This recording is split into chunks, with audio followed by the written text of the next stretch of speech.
जिन्होंने पार्टीशन करवाई, मैं कहा सारा पंजाब जा रहा था पाकिस्तान।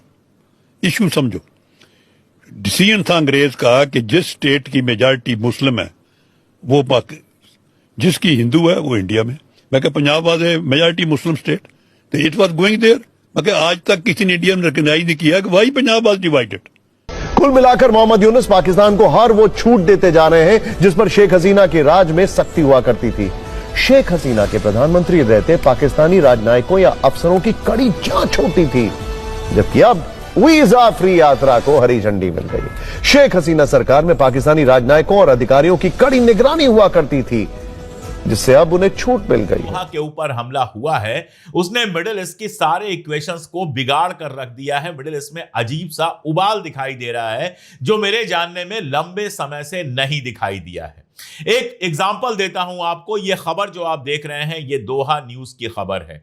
दोहा न्यूज यानी कि कतर से निकलने वाला अखबार और उसकी वेबसाइट।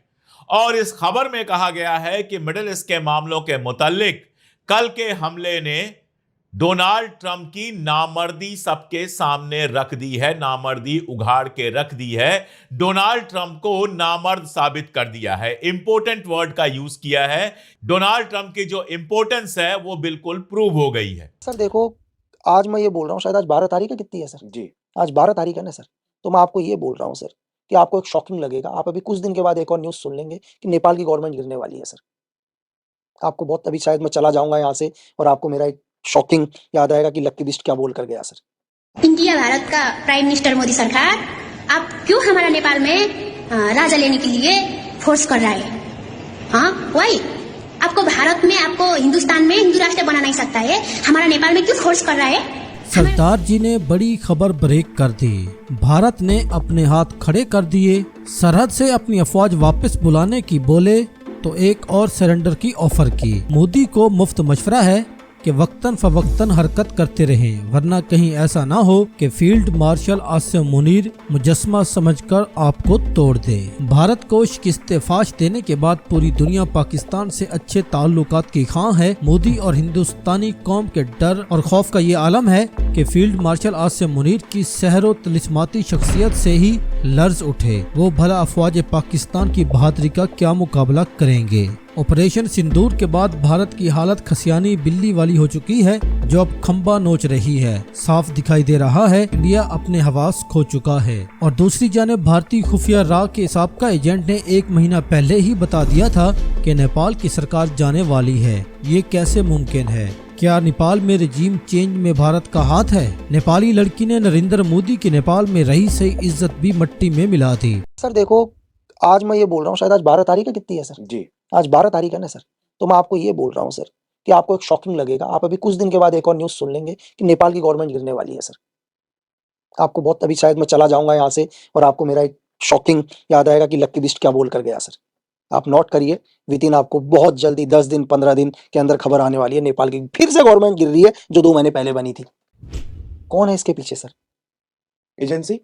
मैंने आपको क्या बोला सर? और ये बड़ी ताज्जुब वाली कि नेपाल में जितना सिविलियन नहीं होगा उससे ज्यादा एजेंसी के लोग होंगे सर। मैंने आपसे 20 लाख रुपए की मोटरसाइकिल में घूम रहे हैं। मैंने 12 तारीख को ये कह रहा हूँ, ये दुनिया के किसी न्यूज़पेपर में नहीं आ रखा सर अभी तक। नहीं आ अब वर्ल्ड का कोई भी न्यूज़पेपर उठा के देख लो। लेकिन मैं आपको आज यहाँ कह रहा हूँ कि 20 दिन 15 दिन 25 दिन 1 महीने के अंदर नेपाल की गवर्नमेंट गिर रही है सर। इस दुनिया की सबसे महंगी चीज है इन्फॉर्मेशन सर। तो मैं आपके न्यूज के लिए पहले देख बता के जा रहा हूँ। आप बोलोगे 12 तारीख को कोई बोल कर गया था और 1 महीने में नेपाल की गवर्नमेंट गिर गई सर। कहां से मिलती है इन्फॉर्मेशन? इंडिया भारत का प्राइम मिनिस्टर मोदी सरकार, आप क्यों हमारा नेपाल में राजा लेने के लिए फोर्स कर रहा है? हाँ वही, आपको भारत में, आपको हिंदुस्तान में हिंदू राष्ट्र बना नहीं सकता है, हमारा नेपाल में क्यों फोर्स कर रहा है? हमारा नेपाल का पब्लिक ने, जनताओं को नहीं चाहिए राजा। राजा तो पहले से मर चुका है, हमारा देश में मर चुका है राजा। अभी तो हम राजा नहीं चाहिए। धर्मनिरपेक्ष प्रांत सरकार, हम लोकतंत्र गणतंत्र देश है हमारा। हिंदू राष्ट्र नहीं चाहिए। हमारा नेपाल हिंदुस्तान नहीं है। किरात सभ्यता का एक बौद्ध धर्म मनाने वाला हम धर्म प्राकृतिक पूजक है। हम बौद्ध धर्म मानते हैं। हम भूमि को पूजते हैं, हम पहाड़ को पूजते हैं, हम वो माउंटेन को पूजते हैं, हम अर्थ को पूजते हैं, हम रिवर को पूजते हैं। हम ਭਾਰਤ ਨੇ ਇਹ ਪੇਸ਼ਕਸ਼ ਕਰ ਦਿੱਤੀ ਹੈ ਚੀਨ ਨੂੰ ਕਿ ਅਸੀਂ ਆਪਣੀਆਂ ਫੌਜਾਂ ਨੇ ਜਿਹੜੀਆਂ ਸਰਹੱਦਾਂ ਤੋਂ ਹਟਾ ਲਵਾਂਗੇ ਚੀਨ ਦੇ ਨਾਲ ਜਿਹੜੀਆਂ ਸਰਹੱਦਾਂ ਲੱਗਦੀਆਂ ਨੇ। ਪਰ ਇਹ ਪੱਕਿਆਂ ਕੀਤਾ ਜਾਵੇ ਕਿ ਪਾਕਿਸਤਾਨ ਭਾਰਤ ਤੇ ਹਮਲਾ ਨਹੀਂ ਕਰੇਗਾ। ਇਹ ਬੜੀ ਡੂੰਘੀ ਗੱਲ ਹੈ, ਹਟਵੀਂ ਗੱਲ ਹੈ, ਵੱਡੀ ਗੱਲ ਹੈ ਤੇ ਇਹ ਇੱਕ ਤਰੀਕੇ ਨਾਲ ਭਾਰਤ ਦੀ ਕਮਜ਼ੋਰੀ ਮਤਲਬ ਜਿਸ ਤਰੀਕੇ ਨਾਲ ਪੇਸ਼ ਕੀਤਾ ਜਾ ਰਿਹਾ ਭਾਰਤ ਨੂੰ, ਜਿਸ ਤਰੀਕੇ ਨਾਲ ਦੁਨੀਆ ਦੀ 5ਵੀਂ ਵੱਡੀ ਇਕਨੋਮੀ ਬਣਾ ਕੇ ਪੇਸ਼ ਕੀਤਾ ਜਾ ਰਿਹਾ, ਇੱਕ ਵੱਡੀ ਤਾਕਤ ਬਣਾ ਕੇ ਪੇਸ਼ ਕੀਤਾ ਜਾ ਰਿਹਾ ਭਾਰਤੀ ਮੀਡੀਆ ਵੱਲੋਂ, ਉਸ ਦੇ ਸੰਬੰਧ ਦੇ ਵਿੱਚ ਇੱਕ ਬਹੁਤ ਮੈਂ ਕਹਾਂਗਾ ਕਿ ਤਕਰੀਬਨ ਹੱਥ ਖੜੇ ਕਰ ਦਿੱਤੇ ਨੇ ਭਾਰਤ ਨੇ, ਤਕਰੀਬਨ ਮਤਲਬ ਹੱਥ ਖੜੇ ਹੋ ਗਏ ਨੇ। ਸੋ ਇਸ ਸਾਰੀ ਡਿਵੈਲਪਮੈਂਟ, ਇਹ ਕੋਈ ਮਤਲਬ ਛੋਟੀ ਡਿਵੈਲਪਮੈਂਟ ਨਹੀਂ ਹੈਗੀ। ਇਸ ਸਾਰੀ ਡਿਵੈਲਪਮੈਂਟ ਦੇ ਵਿੱਚ ਭਾਰਤ ਦਾ ਰੋਲ ਕੀ ਹੈ, ਸੀਤਾ ਦਾ, ਸਰੂਪਨਖਾ ਦਾ ਕੀ ਹੈ ਤੇ ਜਾਂ ਦ੍ਰੋਪਦੀ ਦਾ। ਪਰ ਇੱਕ ਗੱਲ ਤਾਂ ਪੱਕੀ ਹੈ ਕਿ ਇਸ ਰਾਮਾਇਣ ਦੇ ਵਿੱਚ ਜਿਹੜੀ ਰਾਵਣ ਦੀ ਭੂਮਿਕਾ, ਉਹ ਹਾਲ ਦੀ ਘੜੀ ਜਿਹੜੇ ਖਾਸ ਕਰਕੇ ਦੱਖਣ ਏਸ਼ੀਆ ਦੇ ਭਾਰਤੀ ਸੰਸਕ੍ਰਿਤੀ, ਭਾਰਤੀ ਸੱਭਿਆਚਾਰ ਨੂੰ ਸਮਝਣ ਵਾਲੇ ਜਿਹੜੇ ਪੋਲੀਟੀਕਲ ਐਕਸਪਰਟ ਨੇ, ਉਹ ਭਾਰਤ ਨੂੰ ਸੀਤਾ ਦੇ ਤੌਰ ਤੇ ਮੰਨਦੇ ਨੇ ਤੇ ਚੀਨ ਜਾਂ ਰੂਸ ਜਾਂ ਅਮਰੀਕਾ ਦੇ ਵਿੱਚੋਂ ਕਿਸੇ ਇੱਕ ਨੂੰ ਰਾਵਣ ਦੀ ਭੂਮਿਕਾ ਦੇ ਵਿੱਚ ਦੇਖਣ ਅਤੇ ਸਮਝਣ ਦੀ ਕੋਸ਼ਿਸ਼ ਕਰ ਰਹੇ ਨੇ। जिन्होंने पार्टीशन करवाई, मैं कहा सारा पंजाब जा रहा था पाकिस्तान। इशू समझो, डिसीजन था अंग्रेज का कि जिस स्टेट की मेजॉरिटी मुस्लिम है वो जिसकी हिंदू है वो इंडिया में। मैं कहा Punjab was a majority Muslim state, तो इट वाज गोइंग देयर। मैं कहा आज तक किसी ने इंडिया में रिकॉग्नाइज नहीं किया कि why Punjab was divided because of the Sikhs.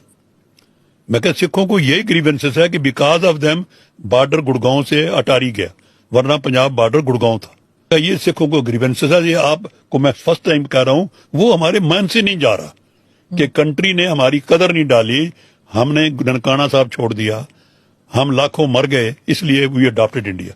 Jinnah offered us blank cheque. ये दिल्ली में मीटिंग हुई, जिन्ना मास्तारा सिंह, महाराजा पटियाला और मलक हरजित सिंह, चारों की मीटिंग हुई। जिन्ना गेव ए लेटर कि आप साइन कर लो, यू से कि we will live in Pakistan, मैं आपको ऑटोनॉमी दे दूंगा, आपको ये करूंगा। अगर वो हम साइन कर जाते तो सारा पंजाब पाकिस्तान रहता। मास्तारा सिंह ने कहा कि जिन्ना जी ये ऑटोनॉमी आप कह रहे हो ना, हु विल, आपके बाद कौन देगा? हाँ। वो कहता जी मेरा वर्ड लॉ होगा, कौन चेंज? मास्टर कहता नो, कॉन्स्टिट्यूशन में होगा। बस उसी पे झगड़ा हो गया। वो सिखों ने ऐलान कर दिया कि वी गो विद इंडिया। अब ये सिखों का जो ये ऐलाननामा था, इसकी कदर नहीं पड़ी। Whole Sikh movement started after 1947 कि हमने इंडिया डिवाइड कर दिया, हम मर गए। हमारे साथ प्रॉमिस था कि when we come to India we will give some preference, वो नहीं दिया। मैं कहती सिख मूवमेंट जो आज भी है ना, इसका बिगिनिंग उस दिन से है। कुल मिलाकर मोहम्मद यूनुस पाकिस्तान को हर वो छूट देते जा रहे हैं जिस पर शेख हसीना के राज में सख्ती हुआ करती थी। शेख हसीना के प्रधानमंत्री रहते पाकिस्तानी राजनयिकों या अफसरों की कड़ी जांच होती थी, जबकि अब वीजा फ्री यात्रा को हरी झंडी मिल गई। शेख हसीना सरकार में पाकिस्तानी राजनयिकों और अधिकारियों की कड़ी निगरानी हुआ करती थी, जिससे अब उन्हें छूट मिल गई है। पाकिस्तान से आने वाले सामान की डायरेक्ट एंट्री नहीं थी, कई जांच प्रक्रियाओं का पालन करना होता था, लेकिन यूनुस सरकार ने व्यापार को लेकर काफी छूट दे दी है। अब पाकिस्तान का सामान सीधे ढाका आ सकता है। इसके अलावा शेख हसीना ने पाकिस्तान पर अलग अलग कई प्रतिबंध लगाए हुए थे, जिनमें अंतरिम सरकार के दौरान लगातार ढील दी जा रही है। जाहिर है पड़ोस में पाकिस्तान की घुसपैठ भारत के लिए खतरे की घंटी है। हमने इस पर एक्सपर्ट से बात की, आइए देखते हैं। मोहम्मद यूनुस दोस्ती कर रहा है पाकिस्तान के साथ और लग रहा है कि पाकिस्तान की भी चाल इस तरफ है कि भारत को जितनी तकलीफ दे सके, सिंदूर के बाद कुछ है कि हम बांग्लादेश के बीच से कुछ करें, क्योंकि एक बॉर्डर है, वहां से हमको तकलीफ हो सकती है। वो हमारा चिकन्स नेक है, छोटा चिकन्स नेक, जो हम नॉर्थ ईस्ट में जा सकते हैं। बांग्लादेश कुछ तकलीफ दे सकता है पाकिस्तान के साथ, मदद के साथ। अब उसके बाद कतर से लड़ाई हारने की तैयारी कर रहा है इजराइल। अब साहब जो कतर है वो 3000 किलोमीटर दूर है इजराइल से, पड़ोस में नहीं है। और कतर में अमेरिका का सबसे बड़ा मिलिट्री बेस है, हजारों वहां पे अमेरिकन। शुरू में वाकई 7 अक्टूबर को ऐसी घटना हुई, कैसी हुई कि इजराइल सुनिश्चित करेगा कि दुनिया हमास और मिडिल ईस्ट 500 साल तक 7 अक्टूबर को याद रखें ना। तुमने 8 अक्टूबर को सिनवर को, हनैया को, हमास को हीरो बनाया। अब जब पिछवाड़ा तोड़ा गया है और बुरी तरह तोड़ा गया है, तब तुम ये ज्ञान दे रहे हो।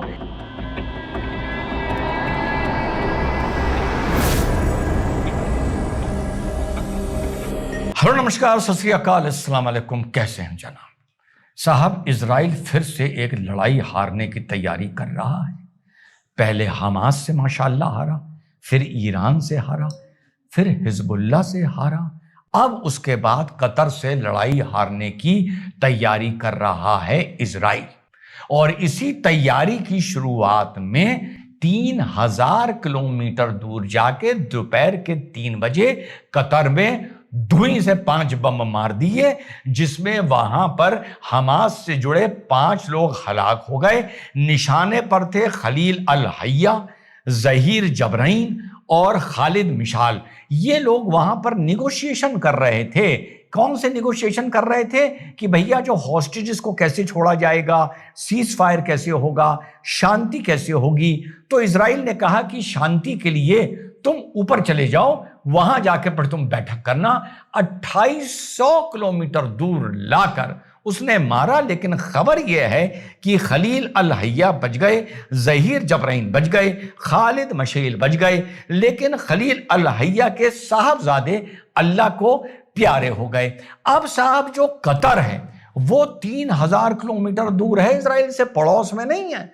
और कतर में अमेरिका का सबसे बड़ा मिलिट्री बेस है। हजारों वहां पे अमेरिकन ट्रूप्स हैं। पूरा एयर डिफेंस ये वहां पर अमेरिका देखता है।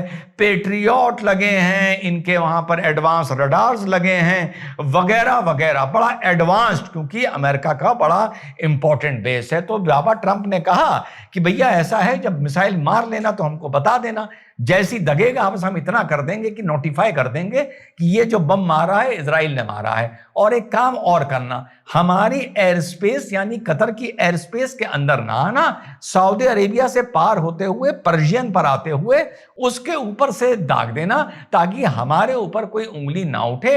यही काम किया इजराइल ने। अपने 12 F-35I लिए, जो उन्होंने अपने हिसाब से मॉडिफाई किए हैं, जो बिल्कुल भी रडार सिग्नेचर नहीं देते हैं। 200 किलोमीटर दूर से स्पाइस 1000 और रैम्पेज मिसाइल मान के 9-11 हो गए। और ट्रंप कह रहा है मैं बहुत नाराज हूं, बहुत बदतमीजी हो रही है मेरे साथ आज। तो यह घटना भाई साहब अब सामने आई है। कतर का क्या रोल है? कतर और पाकिस्तान में आप समझ लीजिए दोनों जुड़वा भाई हैं। पाकिस्तान खुल के आतंक को समर्थन करता है,